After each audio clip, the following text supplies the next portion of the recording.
Guys in the WLFE. Sorry about that.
Step into the paranormal with Ernie Atwell and David Seiler, brought to you by Paranormal Inc., right here on WLFE DB Radio.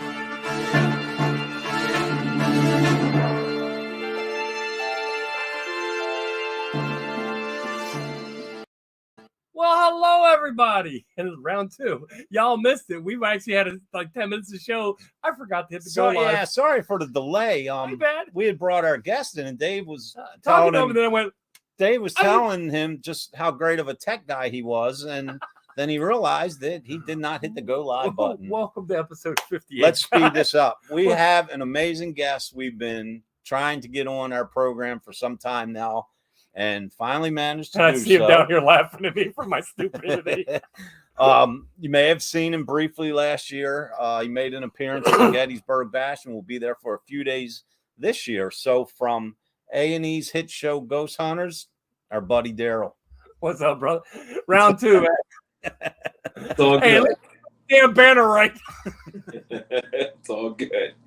Yeah, I've been there, bro. It's all good. I am not technical at all, man. That's what Seiler does. But I'm sitting here and I'm looking at the button. I'm like, that's not supposed to. I'm thinking to myself, that's not supposed to be that color. No, but I didn't want to say nothing because I figured I wasn't right. No, I miss every now and again. But we were. Only thing people missed, we were talking about the excitement that's in the air with the, the bash coming up, and everybody's getting.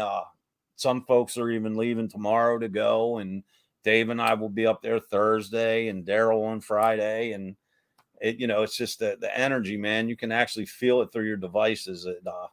I can't believe, man, how quick the bash came up again. It was like.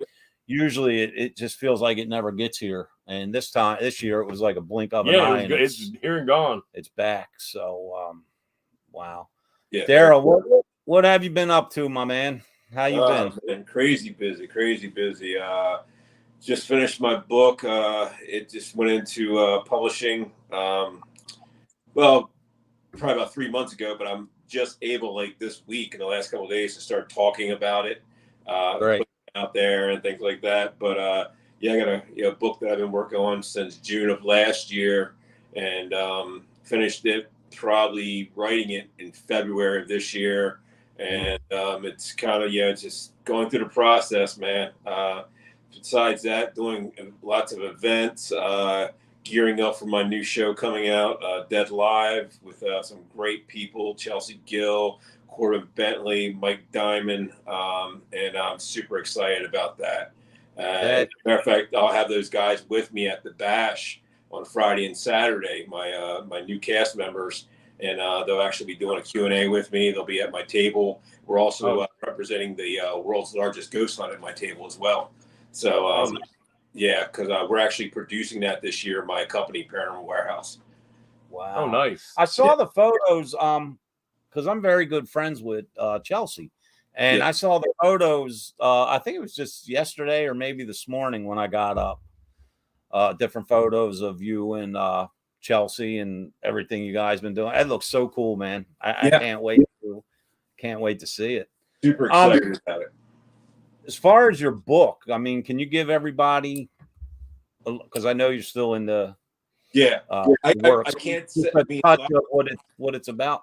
Yeah, a lot of people already know the name, but I just found out this week I'm not even allowed to say the name. But I can tell you what it's about, a little bit of it. Basically, it's about an investigation I did 7 years ago. And matter of fact, it was 7 years ago this July, just picked up a month. And it was in Cleveland, a place called the House of Wills.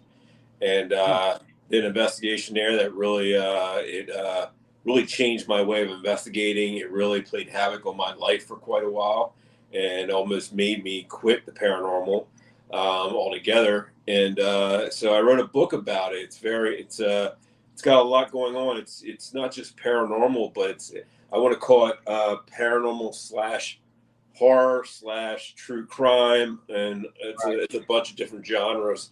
And it's all my me accounting of what happened over that period of time, and leading up to that, it's got some other chapters in there about me, how I got into investigating, and leads up to that, and then into me going on ghost hunters and all that stuff. So it's a gamut. It's a good read. People are loving it so far. The publishers are loving it. So see what happens here. It doesn't come out until this time next year, but super excited about it. Wow. Yeah, man, that's real cool. I can't, because I'm a huge fan of books. I read so much. And he should have been a librarian. I should have been, but I can't wait to add that to the collection, man. That's like every event we go to, man. I just go around like book shopping. Yep. So, man, back there, different paranormal horror and stuff. Yeah, definitely looking forward to that one. That's gonna be fun. Wow. What I know this is a vague question, Daryl, but what got you into the paranormal? What sparked that? How'd you start? That's what got that fire going. It was a complete accident. I actually, when I was a kid, I grew up in a haunted house, but I don't remember. I was so young. I was like 6 when we moved out of there. I just remember the stories my parents would talk about, and my grandparents. And in October of 2005, I actually got invited to a paranormal. Here's the story. Quick story behind it. My mom actually got tickets to go to like an investigation by a local team here in Delaware, at Fort Delaware, and and she had nobody to go with her. So it was around Halloween. It's like literally 2 weeks before Halloween, and so I said, I'll go see what this stuff's about. I knew nothing about hunting, or any of that stuff. I mean, that was all like taboo back then. People really didn't talk about it. So I went, and long story short, on my first time out, it wasn't even an investigation. It was more like a walkthrough. And there's a paranormal investigator with us who was kind of walking us through the location. I actually witnessed a half-body apparition. Wow. This gentleman was standing literally 10 feet from me. All I could see was from the shoulders up. I remember very, I could see it still to this day, and it's been, almost 20 years ago. He had maybe shoulder length, scraggly hair, a very disheveled beard with debris in it. I could see dirt, and it was just maybe bits of leaves or something. And he was there for about a good 10 seconds, and he kind of sucked into a ball and just gone. And, with my research over the years, I kind of find out he quite possibly, being Fort Delaware, he was probably a Confederate prisoner of war from the Battle of Gettysburg, because 90% of the prisoners there were from the Battle of Gettysburg. Right. So he was probably a prisoner of war, POW. It was very harsh conditions there. I don't know if you guys are familiar with Fort Delaware, but it was called the Andersonville of the North. It's basically an island in the middle of the Delaware River, and that's where they would send everybody. And over a period of 3.5 years, something like an ungodly amount of people died there from starvation, disease, murder. There's even reports of cannibalism. So it was a harsh place, and but that's what I saw. And I know when I left there that night that somehow, some way I was going to try to figure this thing out. And I just started doing it locally, you know, like on the weekends, once a month, whenever I had a chance to. And it was just me in the beginning until I met my wife. We were dating at the time, and she'd never been. So we started going to Gettysburg. And there you go. That's all it takes is Gettysburg. Yeah, right. They're actually cranberries in the feed right now. Hey, Pam, how you doing? Yeah, we actually got to the point where we started like renting the Cashtown Inn weeks at a time and staying there. And we had so many great experiences there at Cashtown, and it just grew. And that's, and fast forward, with me doing, podcasting and live streams. And that's kind of where Ghost Hunters found me. And it grew from there, man. That's where I'm at now. Wow. Nice. This might be a bad analogy, but I always refer to Gettysburg as the paranormal playground, because it's so funny, man. Over the years, going up there just to take a bike ride or, sit on the hill and smoke a cigar. Hoover House, just saying. Hi, Pam. I like taking photographs of stuff and not even being there for anything paranormal. Of course, when I come home, I'm going to analyze my photos anyway. Yeah. And, some of the best pictures I've ever gotten in Gettysburg was during the day when I was just there sightseeing with no intention of trying to capture something paranormal. Absolutely. I mean, we've got some amazing pictures there just hanging out right in town. I mean, like especially like where the orphanage is. I remember my wife was taking pictures one night. We did like a tour of the orphanage, and they actually had us outside. Like, I guess it used to be the actual yard of the orphanage. Now it's kind of like a restaurant. And there's like a little like backside to it where there's a gazebo type structure and a couple trees. And she took a bunch of pictures of this tree and this gazebo, and like 3 or 4 pictures, you go through them and they're probably a length of 10 seconds altogether. You start seeing this little thing forming. And by the time it was done, there was an image of a little boy peering around the tree in like period outfit. Wow. Being that's an orphanage, I mean, he quite possibly could have been a child that died there. Not sure about that, but it was, it was compelling to see that. That was years ago. That was 10, 12 years ago. We had that picture. But it's just like I said, we rented the Cashtown Inn all the time. We go there. There was one time we actually rented it for 5 days straight. We had so much experiences at that location alone. It's just, it's my go-to. I love Gettysburg.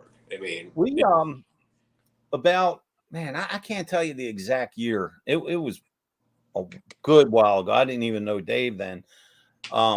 But a friend of mine, a guy I used to work with before he retired, we decided to go to Gettysburg for the evening. He was starting to really get into the paranormal. So I was like, hey, let's just spend the evening in Gettysburg and just have some fun. So we decided to go on one of the orphanage tours. So we're like out in the parking lot, and it's a whole group of people. We're waiting to take this tour, and we're just having fun. And everybody, like I'll get a picture of me and my buddy for me, stuff like that.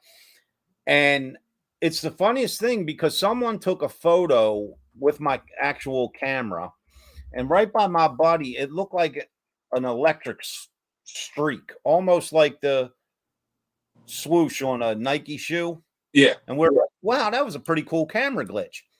Well, as we're talking, someone else had taken a picture, and my buddy and I happened to be in the background, just standing there talking. And that same mark was by him taken with someone's phone.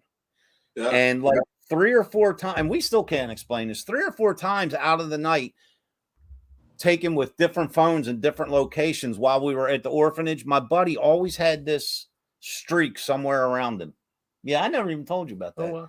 But that was kind of well. You remember the first time I went there that I got choked? Oh my God! It felt like somebody literally grabbing my throat, and I'm like, "Get me out of it!"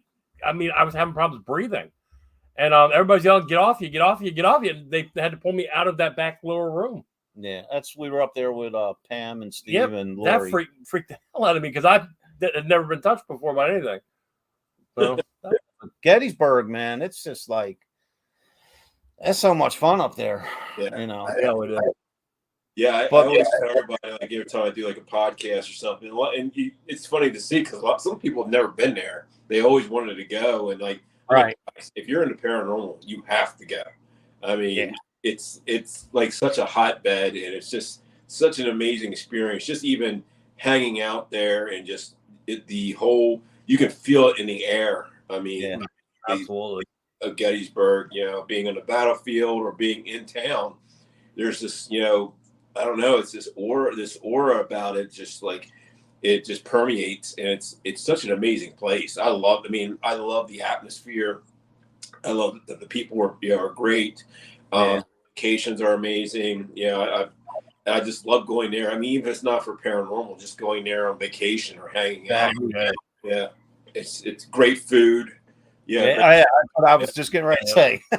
Yeah. Well, we were here for the world's largest ghost hunt. What, 4 years ago at a farm, David Stewart Yep, Farm. We were with Pam and Steve. Yep, and we got so much stuff off this farm there, from the Civil War, from the War of 1812, from just different wars. We had put a camera. We were at this David Stewart Farm, and beside I guess that was like the barn or whatever, there's the field. So we had put a camera, actually ran a wire way out into the field. Yep, night vision. And 500 feet of cable. Just as it was turning dark, myself and Steve Barry, we were walking out. I had my FLIR camera with me, and we were walking out just to check the camera or adjust it or something before we start. So as Steve and I are walking across this field, I got my camera out, and I'm really not paying attention. And Steve says, "Hey, look, man, there's a heat signature on your camera." So we're still walking, and I was like, we were coming up on a tree. So we're like, maybe the tree's putting off some heat. So this is no bull crap, man. You can ask Steve in a couple days when you see him. We make it to the tree, but the heat signature's still ahead of us on the camera. So we steady keep walking. As we approach the wood line where the camera is, the heat signature starts to come into shape, and it was a man. Right. And Steve's like, "Oh man, that looks like a man standing there." So we start trying to communicate, and Steve, I forget I can't quote him verbatim, but he's like, "Hey, can you say hi to us?" And Steve goes like this. All of a sudden, man, you see this arm come up and go like this. And I mean, it was like, oh, wow. So we're close enough now, Daryl, where we can see that there's no one standing there with the naked eye. Right. And the closer we get, the heat signature just faded. That's cool. But that was, that farm. Have you been there yet, the David Stewart Farm? Sounds familiar. Where about in Gettysburg is it? If Pam or Eric or somebody's watching, tell us where it's at. I forget. It's just like on the outskirts of town. Yeah, it's on the outskirts, and it's back off of this long road. And if it weren't for GPS, we'd still be trying to find it. We'd still be trying to find it. So the GPS took us like across the street and down the road a little bit, and it's this like little hidden road to go in. Yeah, gotcha. Fairfield. Thank you, Pam. What'd she say? Oh, Fairfield. See, now I tell you what's really cool, man, and I'm sure you have the hours of the bash and everything, but for those watching, the hours this year is Friday and Saturday noon to 6 and Sunday noon to 3. And that's so cool because it gives you time in the morning if you want to go out and explore. Also gives you time in the evening. I mean, the bash, you still get a good amount of hours. The bash will be ended and it'll still be daylight. Yeah. So, people will be venturing out. Are you bringing any equipment with you? Yeah, I'm going to bring my usual, my EDI and my cameras. My partner's bringing a bunch of stuff. I'm sure Chelsea is. Corbin is also on our show. He's flying in from Indiana. So, yeah, I'm sure we're going to have some stuff because we're actually going to go live on Friday night from someplace where we'll find a location out there and do a live feed on Paranormal Warehouse just to do something, I'll bring a bag of tricks with me. So if you're bored, I'll come. And if you Oh, need extra, we're thinking about inviting, like, at some point in the night, inviting the public to come do a free investigation with us. Like, show up to this place. If you want to investigate, we'll be there. And so we'll probably talk more about that this week before we get out there. But we're going to make the most of it, man, because it's an exciting time. You're going to have all these great people there, and see what happens, man. I'm super excited. But you know, one great thing about Gettysburg, Daryl, is you don't have to plan like, hey, let's go to this venue tonight and set up an investigation. Right. You can go anywhere. You can land anywhere in that town and find something.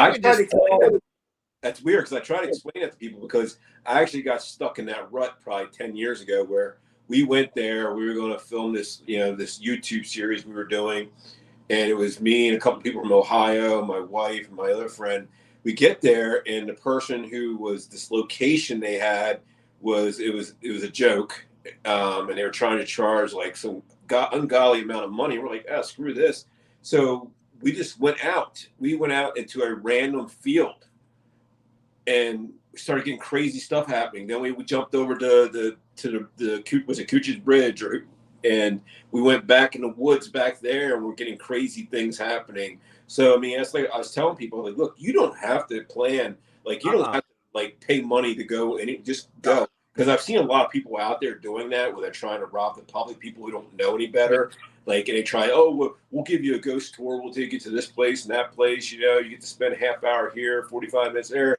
And they're spending like $100. I'm like, you don't have to spend anything. Just go. Not in Gettysburg. No. I mean, things like the Wax Museum and the orphanage, that goes to support also a historic monument. Yeah. So, those are good places. But if they're trying to get you for $75, $100 a pop to come out to, hey, let's go. No. Now, don't get me wrong, man. Back in the day, I'm going way, way, way back. I've been on the ghost tours up there. The ghost tours up there. But I tell you what, man, as far as evidence, the best evidence I personally have is just standing on a hillside, or, hey, let's take a picture of this cool looking building, and just stuff pops up. Yeah. You know what I mean? It was nothing, like I said, the majority of the evidence I got out of the town of Gettysburg itself was I was just there sightseeing, having a gelato, or sitting on a hill smoking a cigar, and it was you just eat gelato. Yeah. Now we know what his problem is. Yeah. Hey, have you been to Steve and Pam's place yet, the Hoover House? No, I actually did an event when they had Lookout House. Yeah. I have not been to the Hoover House yet. No. If you are bored 2 weeks from Saturday, we're going to be there. No, September 10th. September. We're hosting a public investigation in September. I'll be in. I got an event in West Virginia at the old hospital there. Yeah, 2 weeks is Miller Mansion. 2 weeks? I thought it was a week away. I'm slow. But you got to get the Hoover House, man. That place. I tell you what's good. I tell you what's fun about the Hoover House. First of all, it's absolutely beautiful. It's like you're stepping back into time. And, being a person, me personally, I don't feel stuff. I'm not psychic and medium, Don't go for this. Don't do that. Yeah, I don't feel anything when I walk in places. But when you walk into the Hoover House, man, there is nothing that makes you feel uncomfortable. It's a very welcoming. You can feel the energy, relaxed. And and it's a positive energy. Yeah, and like I think we've investigated there maybe 2 or 3 times. We've had public investigations there, and man, we come up with some great evidence out there. We're so looking forward to it. I've heard great things about it. I've known some people who've been there, and they talk the place up. And that's kind of what you're explaining is like the same way I feel when I go to Cash. Cash Down is like for a long time there, for a good 10 years of my life, we were going there, 2 or 3 times a year, and that's and it was like a home away from home. I felt that location. But I know the feeling you're talking about. There was nothing threatening there, but whatever is there is it's pleasant. It doesn't mind you being there. And it will communicate with you if you wait long enough. Yeah, and that's the funny thing, because a lot of the venues we do events at, and you do the same, but you go in and they're creepy and they're dingy and they're dusty, and you're like, oh, you get that feeling. But when you walk into the Hoover House, and even like when the guests show up, they're like, wow, they're looking just in amazement at how beautiful it is and how everything's set up. And, it's just like this feeling of comfort that comes over you. And then when you start investigating, man, it comes to life. Well, have you ever with table tipping? Your little intro, you got Haldeman Mansion there. I've been there many times. Oh, yeah. I've done like 2 or 3 events there. I actually investigated there back 10 years ago when no one even knew about the place. And that place was, hands down, it's amazing. So many cool things happen there. Yeah. They have no paranormal program no more, right? Yeah, I know. Yeah. It's such a shame, man, because oh my goodness, man, how many times we've been there, and just the evidence that you go in our archives, we got just a whole thing of Haldeman Mansion. Haldeman Mansion. Yeah. What was you going to say to him about the table tipping? Have you ever done table tipping before? No, I have not. At the Hoover House, Dave Haney, who's a friend of ours, another team, they do this table tipping, which is you put your hands on the table and start acting, and the table literally starts like tipping it first.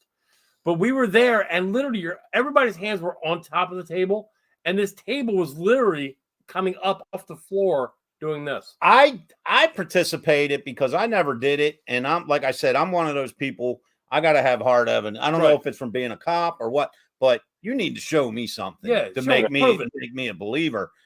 And we sat there that night, and I was there. I was watching people with their hands, seeing if anybody went under, and their hands are up here, and it literally the table is levitating that far off the floor. We were because they were trying to get us joined in, and we're like, we was up there. We were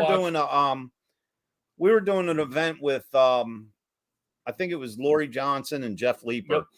And we were sitting there, and we're like, Dave and I are like, nah, we're good. We're just going to observe. And we're trying to figure this out. We're trying to debunk it. And so we joined in eventually. And I tell you what, it's like how you place your hands on a Ouija board, like barely touch. And I don't know.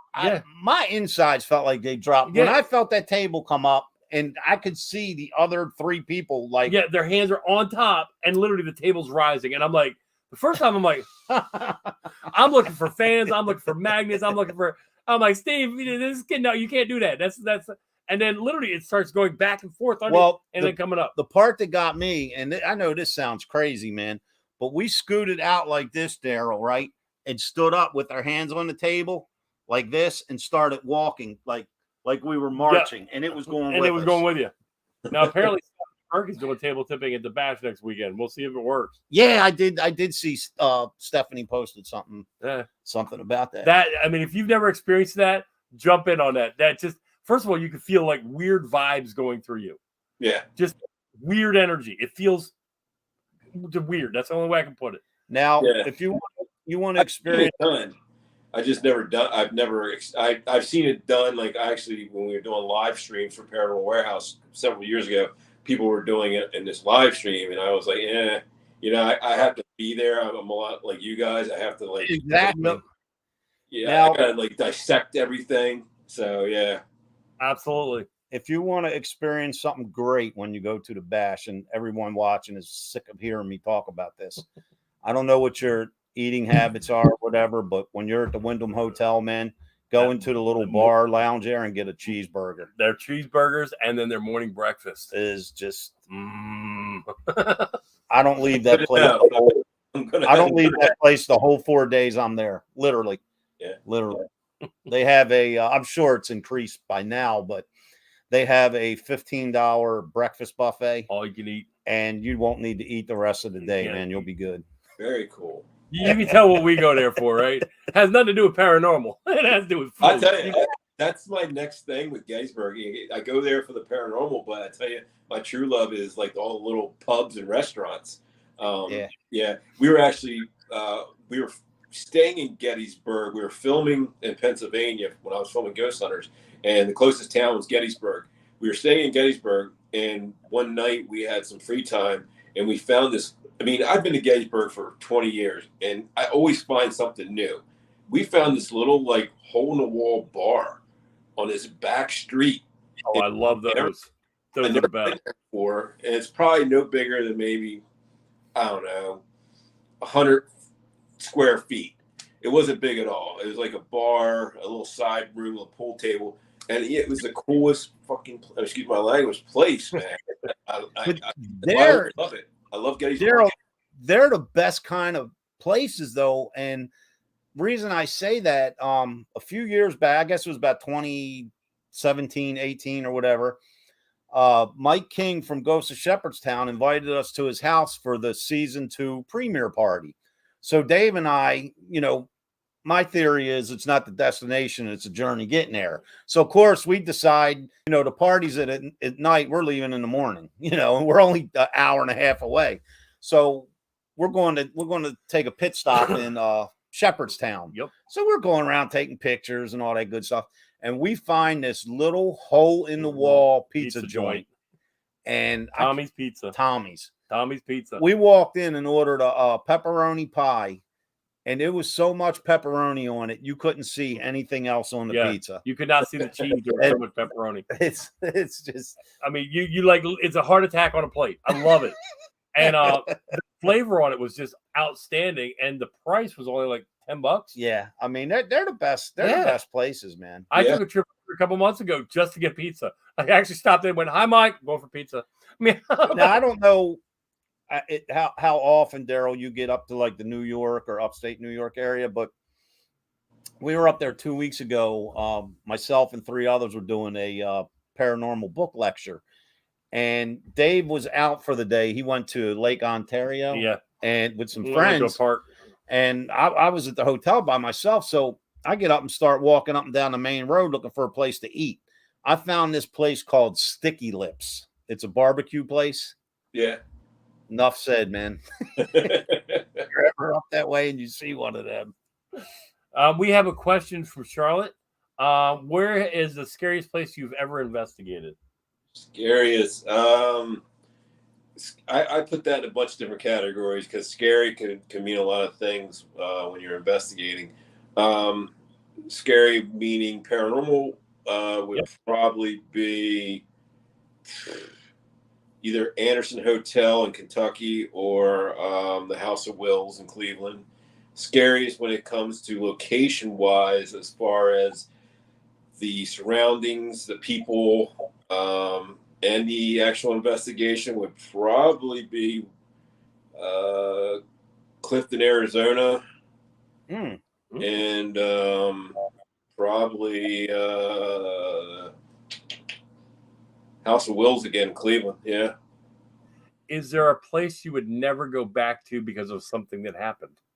Well, that would be, if you ever watched our Clifton, Arizona episode, that's where we actually got, I hate to put it this way, we kind of got like attacked. We were leaving the town. And we actually, something shot out our back tire. Oh, I remember that. I remember the episode. I didn't remember that's where it was, though. Yeah. We were there. We were filming there for 15 days because it was such it was a whole town. It wasn't just one location. It was like, you're talking 30, 40 buildings, and we had to like narrow it down to like 6 or 7, maybe 8. And it was, and this is nothing against the people of Clifton. I know we had some death threats and stuff like that, but the people of Clifton were amazing people. And if I gotta kind of set the story up for you, because Clifton, Arizona is the bloodiest town in the Wild West that no one's ever heard of. The only reason, probably 2.5 hours away, is Tombstone.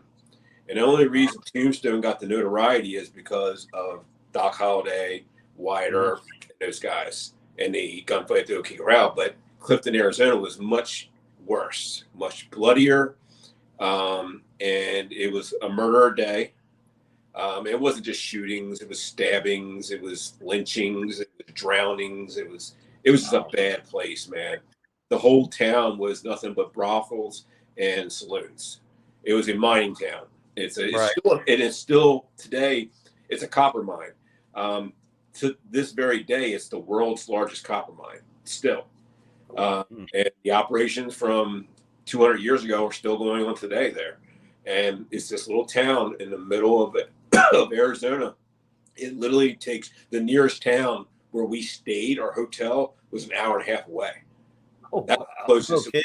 So you're driving, you leave our little town we were staying in at the hotel, and you would drive an hour and a half into the desert until all of a sudden you come across, you start seeing this little speck, and the town gets a little bit bigger until you finally get to it and it sits down like in a valley. And it's almost, it's at some points a little bit lawless. They're kind of set in their ways. Great people though, like they actually made us honorary members of the board of the Chamber of Commerce. Excuse me. Wow. And Nice. but there was a small portion of people there that didn't want us there, and Right.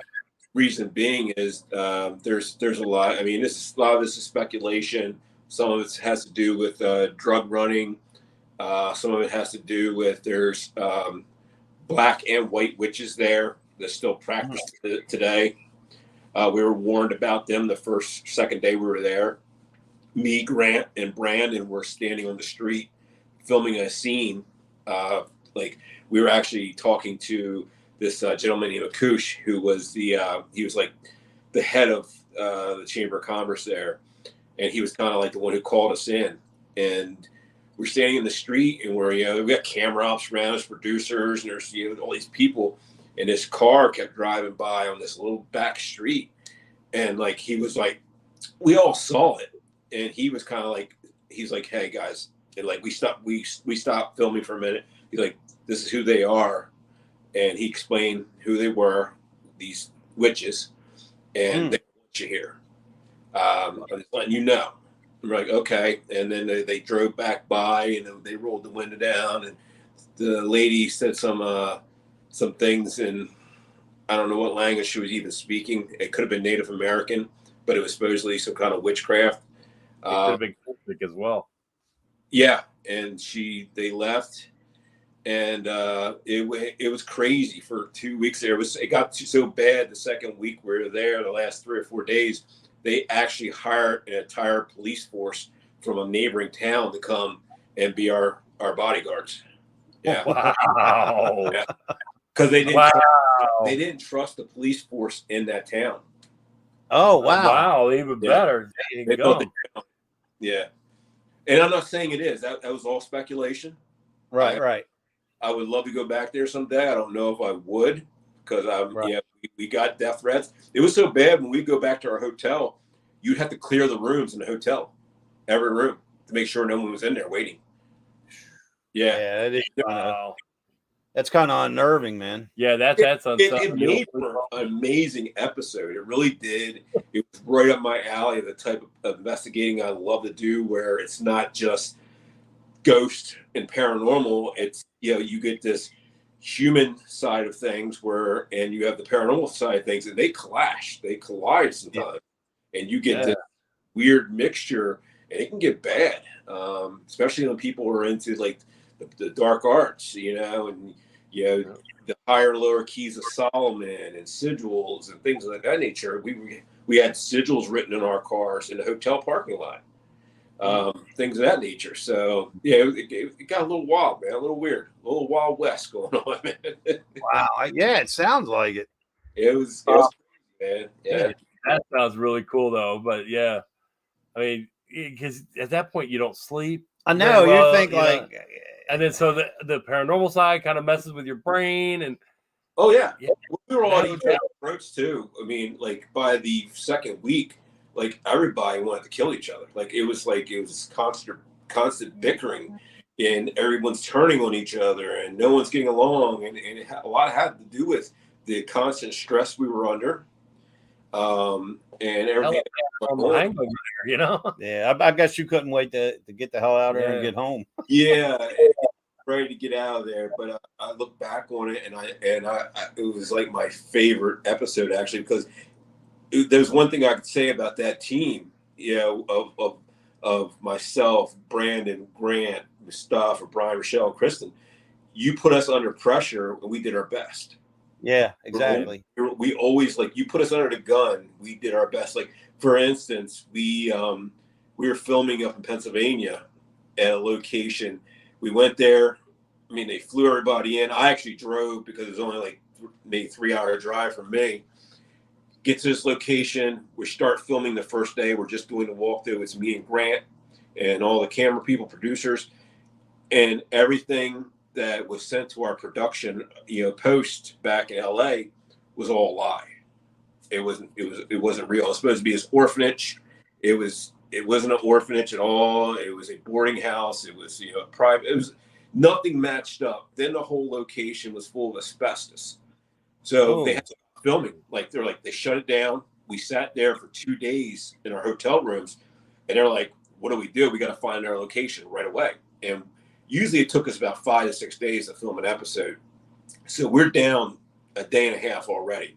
And my executive producer just out in LA called me. He's like, hey, I need ideas. I need a place. And he said, a lot of people in this business. Find me a place. I said, Madison Seminary. We can be there in 6 hours. He said, you got 5 minutes to make it happen. I said, I was getting out of the shower. I said, hey, dude, give me a half hour. He said, no, you got 5 minutes. I hung up and I literally called the owner of Madison Seminary, who never picked up his phone. He happened to pick up his phone in the second ring. I was like, hey, dude, need a favor? I need a spot to shoot ghost hunters. He's like, dude, doors open. I said, today? He's like, okay. So literally, you gotta imagine there's 26 of us on our production team on the road. They packed us all up, drove from this location in Pennsylvania. I'm not going to name the location because I don't want to throw it under the bus. We left the hotel room, drove all the way to Madison, Ohio. Problem being is the only hotel they could find for us, because it was actually the weekend of the All-Star baseball game in Cleveland. They had to put us in Cleveland in like this $800 a night hotel. Ooh. That's the only place I could find. And we were fine with it. I'm like, okay, whatever. They threw us. I know that food was good. Oh yeah. Yeah.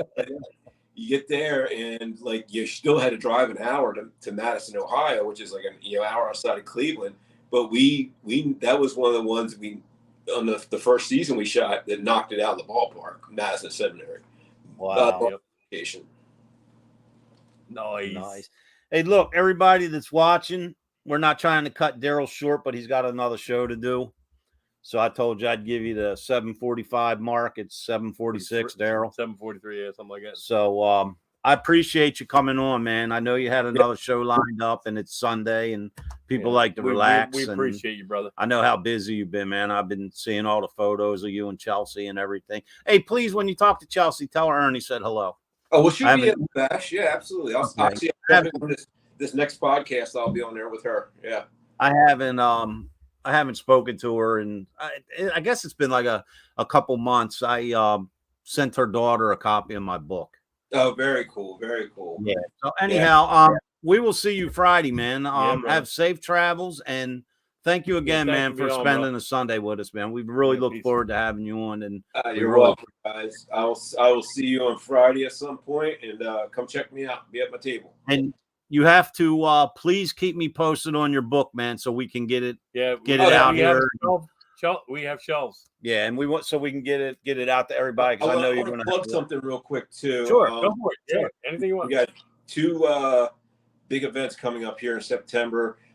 September 3rd, we will be at Red Mill in Jersey. Red Mill. I've been there before. Yeah, very cool location. We have you can go check it out. It's on Get Haunted. You can go buy tickets there. It's a really cool event. Chelsea's going to be doing a live readings there. She's going to do like a whole session with that. It'll be an investigation at the end of the night. Campfire with ghost stories and camping. So it's a Nice. really cool event. Go check it out. Go and get haunted. Also, September 23rd and 24th, September 23rd, we'll be doing an event at Penhurst. And it will be me, Chelsea, Corbin Bentley, and also Get Haunted, Rob from Get Haunted again. And then September 24th, we'll be at Penhurst again, running the world's largest ghost hunt from there.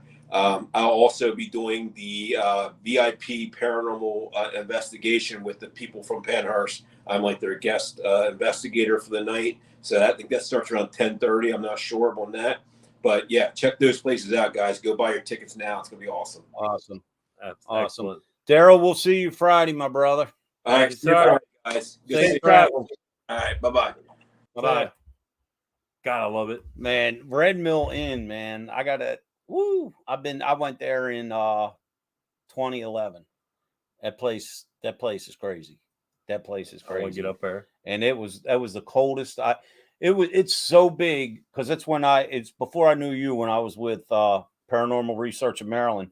Our whole team went up there, and it was so big. We had to call in a team from Jersey that we knew to help us. Wow. And it was cold. It was dead of winter, and it was cold. Oh, So, yeah, been there, done. man, oh, man. Well, guys, we have a lot of events coming up. Let's start with this weekend.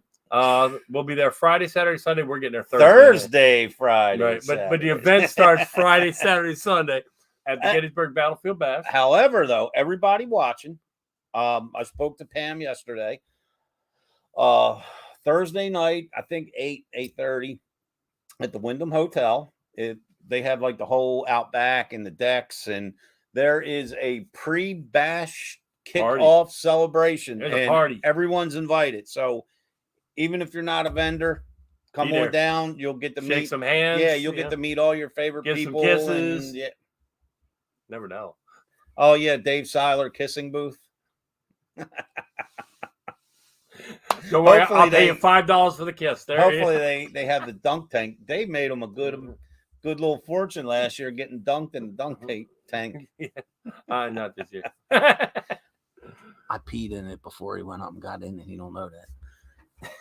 But Thursday, yeah, man, we kick it off Thursday night with the celebration, and then of course Friday, Saturday noon to 6, Sunday noon to 3. This year, we say this every year. This year is going to be the best. Oh yeah, but you know what? This year is going to be the best. You know. Yeah. And a lot of good people. The out following Saturday, we will be returning to the Samuel Miller Mansion in Columbia, PA.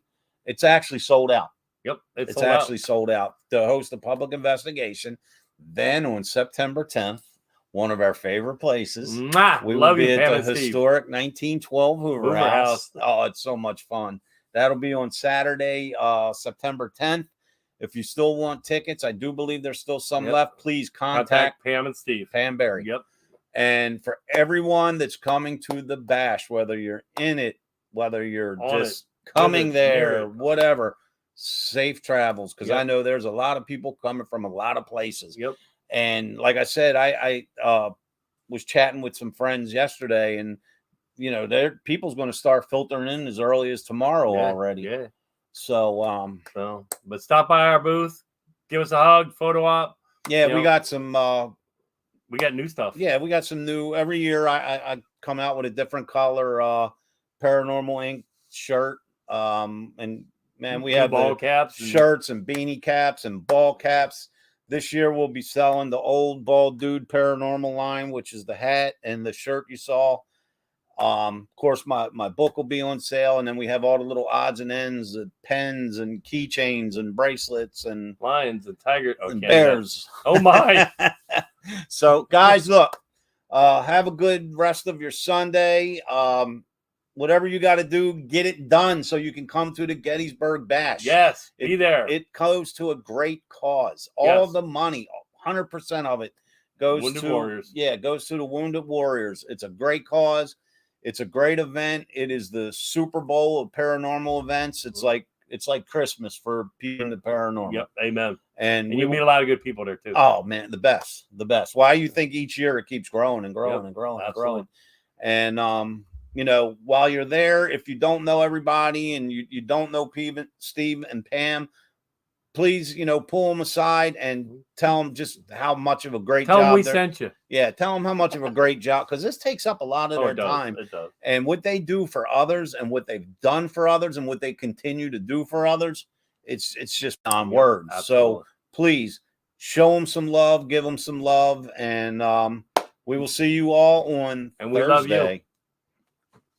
Guys, thanks for everything. Thanks for watching. Thanks for sticking with us. Thanks for and Daryl, thanks for joining us tonight. Definitely. Peace out, guys. See you. You've been listening to Step into the Paranormal with Ernie Atwell and David Seiler. Thank you for listening, and listen in next week for another topic and more great guests right here on WLFE DB Radio Network.